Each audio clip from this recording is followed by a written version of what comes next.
Good morning. So I want to make a video talking about mechanics, whether it's board gaming or role playing, and I want to kind of talk about immersion. To me, Robert, the Confessions of a Frustrated Game Master here on YouTube, made a brilliant video this morning talking about I think the sweet spot between having game and versus just pretending. And Ivan and I talked about this cops and robbers gaming where you make it up, just pretend, and there's no mechanic to support your making up. There's no real mechanic to support the deciding factor of your making it up. So for me, immersion. Well, first let me talk about. Well, I'll talk about immersion first because I think it's a great video and I agree with Robert 100%. Sometimes it really has zero to do with the depth of the mechanics. It has more to do, and this is personal, but I have read actually a couple of books on the psychology of concentration and the psychology of getting in the zone. And for me, this is what immersion means to me, right? So when I talk about in-character play, that doesn't necessarily have to be immersive play, right? And what I mean by that is I don't have to be immersed in character. I need to be immersed in session, immersed in game, immersed in table. So I talk all the time about immersion. For me is focus, it's concentration, it's 100% of our goal is this thing we're doing, and that is for me immersive play. In character play is just the want to make decisions and the want to have my character's motivations and actions supported by the mechanics. So if I see my character as a thief and I want to pick locks, but I didn't choose the thief class in D&D, well, I'm shit out of luck. I should have picked the thief class. So don't make your character contrary to your class or your profession or your motivations, etc. Pick the character that you want the mechanics to support, and then it'll be a lot easier to be in character. It'll be a lot easier to enjoy the mechanics of the game, regardless of their difficulty. So for me, immersion, there's a book called Flow, and this is the psychology of concentration, psychology of being in the flow, being in the zone, being in a zen-like space. So for me, and this book describes why some people can do it easily, why some people can't do it at all, and why some people can do it with work, all right? So the gist of it is this: if your competency does not match the challenge, you will not be able to achieve it. Therefore, you're frustrated. If it's too easy for your ability, then you're not going to get there because it's too easy. You're bored. So the fine line, the sweet spot that people like to talk about as being somewhat vague, or the reality is there is a sweet spot. How you find your sweet spot is going to depend on the level of your competency as a gamer, your level of your competency of the rules in hand, your understanding of how the system works, the mechanics function. That has to meet your ability, right? The challenge of that thing has to meet your ability. So for instance, for me, if a game is complicated and I haven't read the book, I'm going to be playing a superficial game in which I'm enjoying being with people, but it's going to be superficial because I can't possibly understand what we're doing. Therefore, I can't be immersed, okay? Second, if I'm playing a game that requires zero effort whatsoever, I'm going to probably play it more superficially because there's no mechanical element to make me think or analyze the input of data I'm getting from my colleagues and my GM, my game master.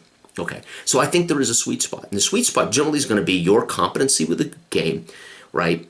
And how you want to focus your concentration. This is why I talk about, let's not have telephones around the table. Let's not have to go to the books and flip the books open any more than we have to, right? I want the game done properly. So if we have to go to the book, we have to go to the book. But once we're competent with the game and we don't have to open up books, we're all going to be more immersed. And when I mean immersed, I mean focused, concentrated on each other and the actual events of the session. That's all immersion means to me. In-character play for me is a different thing. In-character play for me is I want to think and I want to respond and I want to be that character in time and space. And I'm going to role play that, right? But I'm not going to role play it contrary to the game mechanics or contrary to the party's goal, right? So I may be focused on being Sarah, and Sarah will make certain decisions.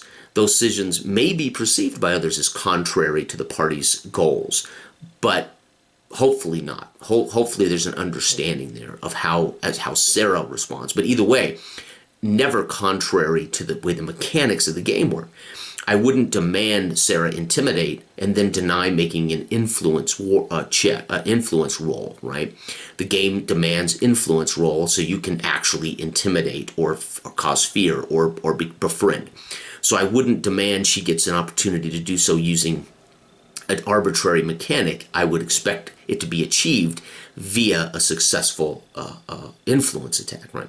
So this is understanding the mechanics and how Sarah actually must have the mechanics support her actions. Sarah may yell out, "Drop your weapon," but only the influence check's going to make them drop their weapon, right? So these are things that don't interfere with immersion. These are things that do not interfere with in-character play. So I think that's overstated a lot, the idea of immersion. I think most people don't, I won't say this, I genuinely believe most people don't know what immersion means. When I talk about immersion, I think they think this deep character fantasy, this delusional state of mind while I play a character in the game. No, I mean focus. I mean concentration. And I have had utter immersion in complicated and complex games. But for me to be satisfied and in the zone, I have to understand the rules, or I can't achieve it without frustration. And therefore, I'll never be able to, right? So Star Trek 2D20 was a perfect example of this.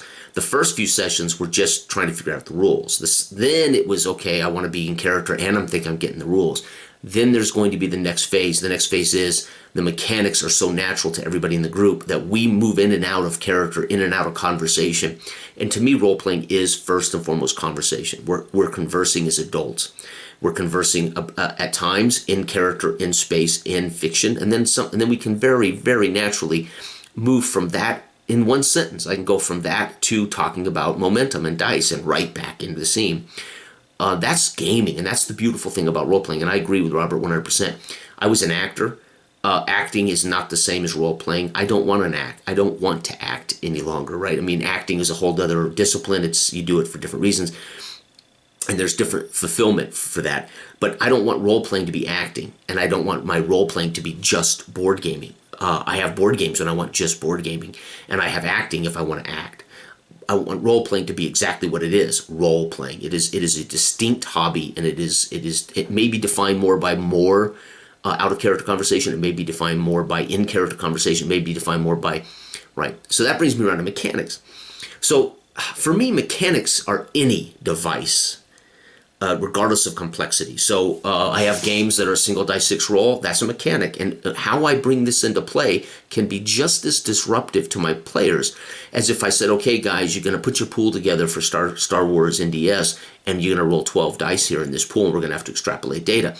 One of them may sound more complicated. One of them may sound like it's going to suck us out of character longer. It just depends on your competency. My point is how I ask you to make this single die roll, how often I interrupt you to make the single die roll, how much I ask you to make a roll that doesn't matter. Those things are as detrimental or destructive mechanically, even if it's a simple roll above a 3. 3, got it, right? So complexity for me, again, is a level of competency. But mechanics are mechanics. So, for instance, and I can speak to this wholeheartedly because I have probably 50 tabletop sports games. Some I've designed that I invented, and I designed them for my particular preference. But then I have others like I have 6 or 7 boxing games. I have multiple football games. All of them are different. Some use 2d6, some use fast action cards, some use dice and charts, some use just charts. It just depends, right? Some use cards and charts, some use cards and dice, some use dice and charts. It doesn't matter. What matters is why we're going to those to do what? To get either details or to extrapolate results. So in role-playing, the details come from us. They come from our dialogue, our conversation, and they come from our role-play. They come from the scene set, etc. The mechanics generally are to determine results, success, failure, and they could, of course, then empower details, right? More details that are then brought into play, right? Like a fell forward or degrees of success, right? So if my detail is, hey, I want to pick the lock, bam, but I roll and explode this huge effect. Now I'm going to add details. I picked the lock, and I picked the lock so well that we're in this door in 10 seconds. The guards have no clue, whatever the case may be. So we start adding little details that make sense of this, right? And that might even have another greater mechanical impact, right, depending on the game you play. So mechanics to me, it isn't about what it entails. It's about how it's enacted, which Robert talks eloquently about, how often your GM uses those devices and how they interject those devices, and whether the players even comprehend the quality of the demands on them. You will generally be asked to make a roll to prove your declaration, regardless of the game engine. I want to pick the lock. Rarely is there not going to be a challenge in that, right? There might be. It might well say, it might be a game where it says, hey, if their skill level is above this number on the lock, they're automatic. And the GM would describe as you approach the lock and describe the lock. This lock, you've seen these locks before. You can do these in your sleep. It's open. You're in. But there was still a mechanic involved. Let's not also confuse, we have to actually do something to make the mechanic. We can activate the mechanic by just glancing at a skill marker and weighing it in let's say the module of the rulebook versus the demand to make a roll. Every game can have different mechanics. So one mechanic might just be, do you have the skill? Then you can drive the car, right? We don't have to make a roll yet. You're going to have to make a roll when you try to jump the car over, onto the ferry, or you're going to have to make a roll when you're sliding on ice in the car or something, right? Or when you're in a high-speed chase through downtown city streets. No brainer. That's the whole reason why we play these games, right? To have these action sequences, usually. So, and I mean, even first character, first person or third person, even those things don't jar me out of immersion. I very often go from a first person dialogue into then a third, describing that I walk over and pick up the can. Those things don't bother me at all. They do have zero effect upon my immersion. My immersion is I know what I want to say as Jurgen, but I also know how I want to describe the action so everybody else at the table understands what my actions are. And those things do not affect my immersion.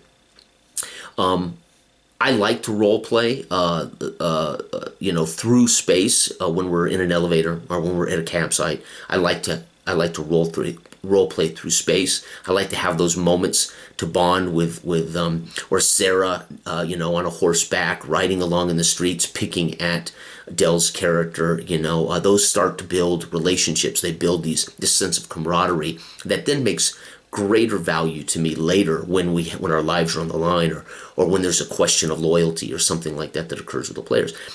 Everything to me sets value toward deeper sessions, especially in campaigning.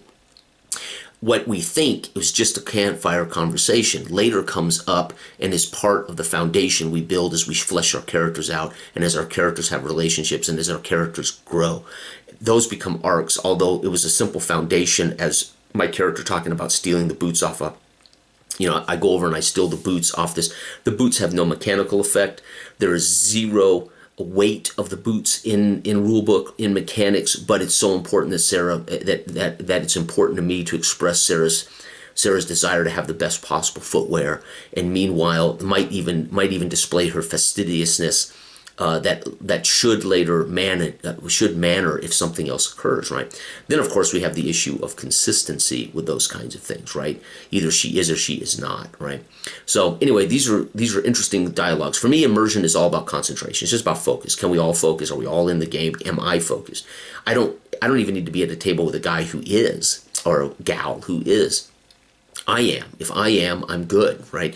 Unless they're purposely doing things, cracking jokes, or they're purposely on their phone, or they're purposely doing things to keep the game shallow. Those can be disruptive to me, and I usually don't play with those people, right? I mean, I've just never really had a whole lot of negative table time with people, right? I've always had, to be honest, very good people to play with, and I've been blessed that way. But mechanics to me literally can be a single die roll, die 6. We've got to roll above a 2. Let's go.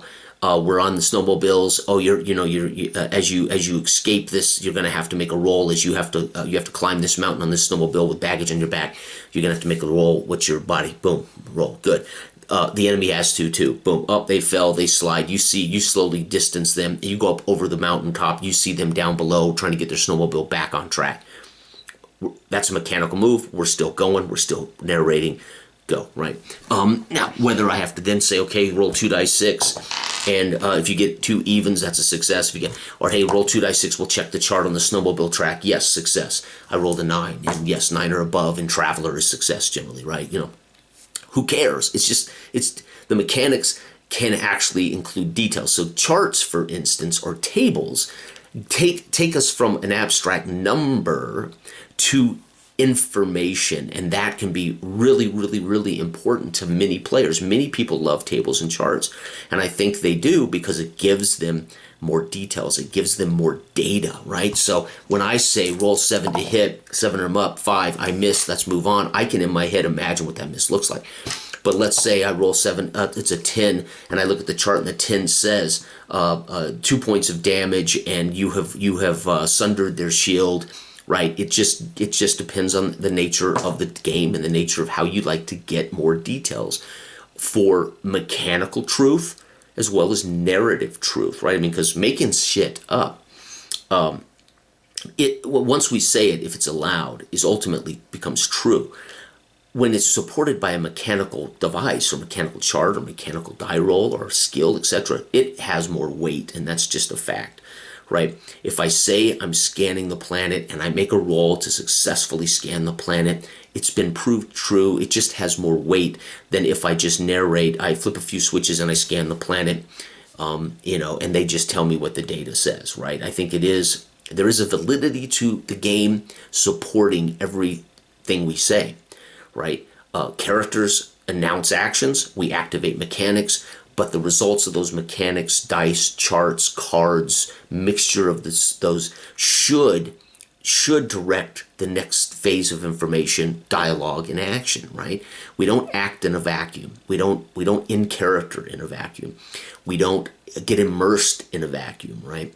So for me, immersion is just about, am I utterly focused on the game? I've had some amazing immersed games where 2 hours later, time went like that, and I was so utterly in the zone, and it had little to do with mechanics. It had more to do with my ability and my understanding of the rules I was playing, matching my skill, matching the challenge, right? Because I'll be honest, complicated games require more work, and you're going to have to work harder to be good at it. And once you're good at it, you're going to be able to get immersed because you're not thinking about the rules. It's like anything we do. The more we're practiced at it, the less we think about it, right? Great chefs can chop vegetables with their eyes closed, right? That's boring for them. That's not going to put them in the zone, right? It's the magic of trying to get the temperature just right as they mix that hollandaise sauce, right? They got to get the temperature just right and the movement just right, and now they can get into the zone because they cannot afford to make a mistake here, right? They're on a wire's edge of the perfect mixing of the hollandaise sauce or whatever it's called, right? Or cooking that fish just right, sear it just right, get it off the heat, right? I don't think it's any different, right? Whether you're shooting baskets, whether you're putting in golf, whether you're playing role playing, whether you are building a chair, you know, whether you are driving a sports car, you know, I think there is immersion, and that immersion joins with competency, right? And the harder something is, the less you're going to be immersed, as you're going to be frustrated and focused and nervous and scared or whatever the case may be, or you're going to be bored and daydreaming because there is no challenge, right? There is no level of competency. Your level of ability and competency so destroy the challenge. It's not fun, right? And I don't mean challenges of winning and losing. I mean challenge with your ability to take that data and extrapolate it at the same time you're wrestling with the in character place, right? So anyway, these are great things, and I agree with Robert's video completely. I also believe it's a matter of personal responsibility. If you want to be immersed, you got to work at it. And if you want to be in character, you got to work at it and recognize the table space and recognize your colleagues and recognize the etiquette of not wrecking the game for everybody else, and the etiquette of not declaring you pick the lock when you're not qualified to pick the lock, right? You can narrate that you would like to investigate the lock, and I might try to, with what tools I can find, I might try to figure out a way to get through this lock. But mechanics will direct whether we actually open the door, right? We actually pick the lock. So anyway, awesome. Thank you. Good day.